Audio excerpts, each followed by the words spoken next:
समाधान की खोज की जाती है। स्व की पहचान से ही यह प्रक्रिया प्रारंभ होती है। प्रिय साथियों, आज हम ऐसे युग में खड़े हैं जहां सूचना ही शक्ति बन गई है। यानी यूं कहें कि ये जो युग है वो सूचनाओं का युग है। एक क्लिक में पूरी दुनिया हमारे सामने खुल जाती है और आर्टिफिशियल इंटेलिजेंस ने तो मानो असंभव को संभव कर दिया है, बशर्ते उसका सदुपयोग किया जाए। लेकिन सोचिए कि इतनी सूचनाओं, इतने ज्ञान के बावजूद क्या हम भीतर से समाधानी हैं?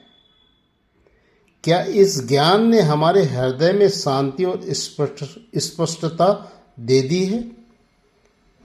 सच्चाई यह है कि बाहरी ज्ञान हमें दिशा तो देता है, पर समाधान नहीं देता। जब मनुष्य अपनी वास्तविक आवश्यकताओं को समझना चाहता है, या मनुष्यों का समूह जब अपनी आवश्यकताओं को समझना चाहता है, जब वह अपने भीतर की आवाज सुनना चाहता है, तब वह आध्यात्मिक क्षेत्र की ओर बढ़ता है। परंतु तब भीड़ तथा कथित ज्ञानी उसे रोकते हैं और कहते हैं, क्यों इस बकवास वाले क्षेत्र में जा रहे हो? लेकिन जो साहस करता है और भीतर की उस यात्रा में उतरता है, वह पाता है कि आध्यात्म कोई रहस्य नहीं है, यह तो स्व की पहचानने का विज्ञान है। यह हमें सिखाता है कि जब तक हम प्राप्त ज्ञान को जीवन में लागू नहीं करते, यानी अमल में नहीं लाते हैं, तब तक वह केवल शब्दों का संग्रह है, अनुभव नहीं है।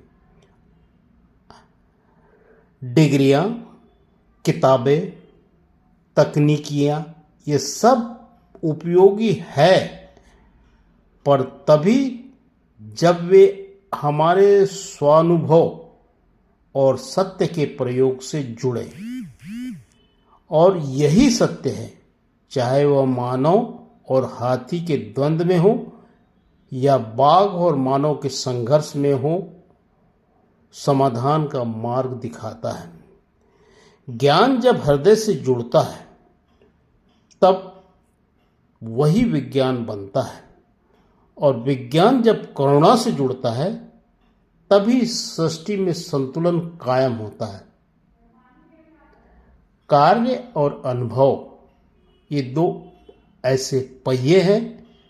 यदि ध्यानमयी कर्म करोगे तो उसके अनुभव मानव हाथी द्वंद्व को स्थायी समाधान देने के लिए कार्यरत हो जाएंगे। हम सफल हो जाएंगे। हम मानवता के क्षेत्र में सफल हो जाएंगे। हम जुबानों और बेजुबानों वाले जीवों को सह अस्तित्व बनाने में सफलता का झंडा लहरा देंगे। धन्यवाद। घरे मात जई हर बेटा,